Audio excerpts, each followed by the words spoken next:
Let's get started today with doing some corner bookmarks. We're going to show you the process for this one here and some others. You want to start by having 3 squares 4.5 by 4.5. And if you choose to, it's optional. You can do fusible fleece. And you also want 2 of those to be 4.5 by 4.5. I pre-cut a lot of my things and then I pre-pressed my one corners.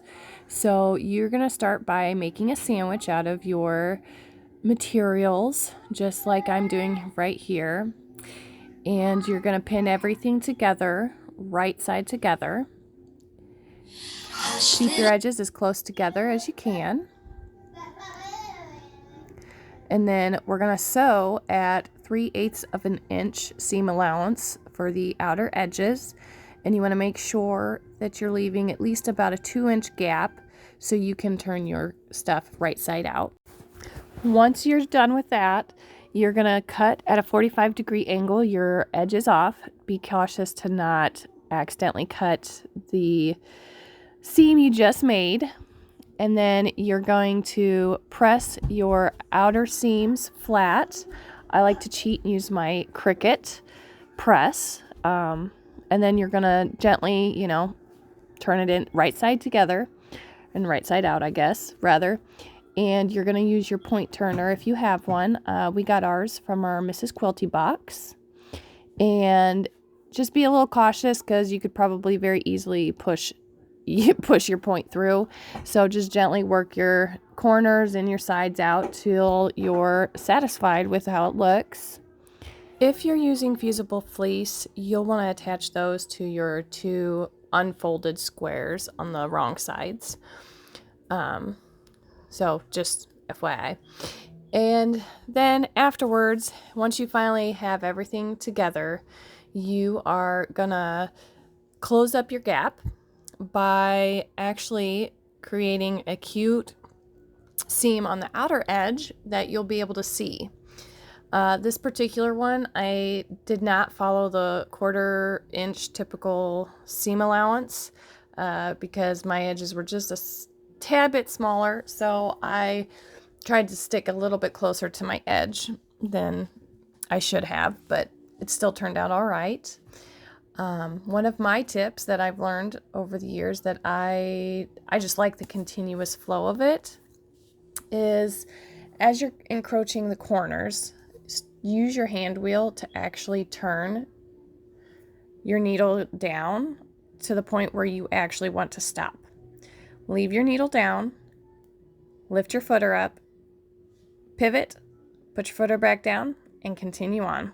It is super easy. I do recommend trying to go slow as you first start out and get it figured out because it's very easy to get off track. And now we're almost finished, and you'll have a completely closed and really cute little bookmark to put on the corner of a book.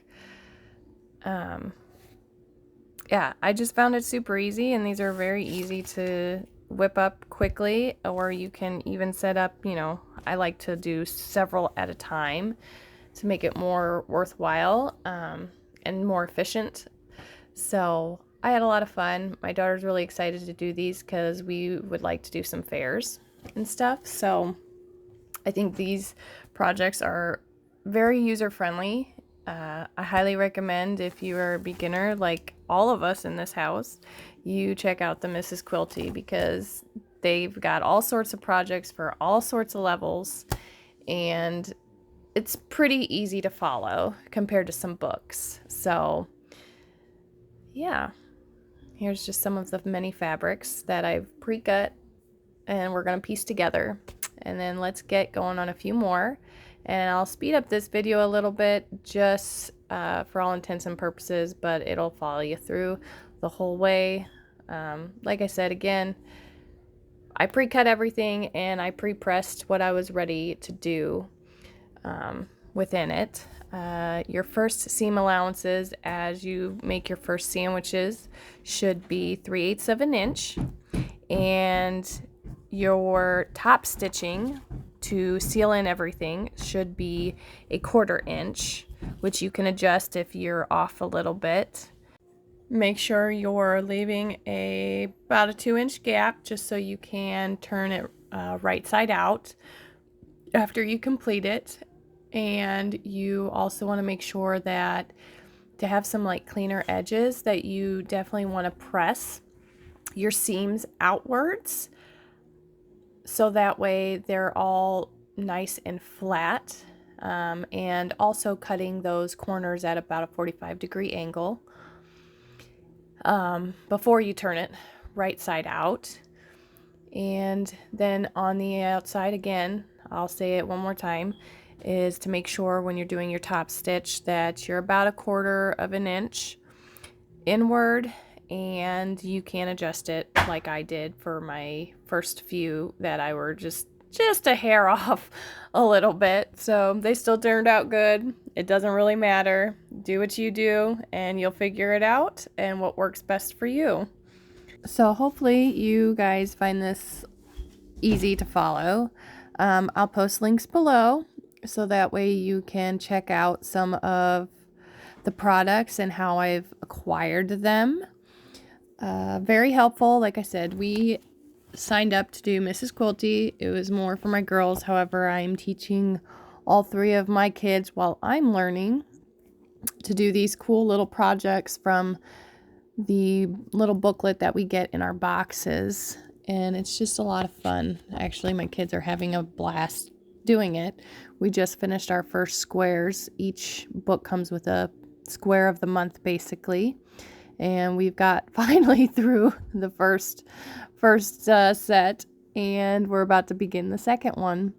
And I can't wait to share those either. So I'll be posting more videos with sewing, canning, who knows? There will be all sorts of different stuff on my page. But of course, a lot of that does take time, since it takes 6 to 8 weeks sometimes to actually infuse your oils, but that's another day's project.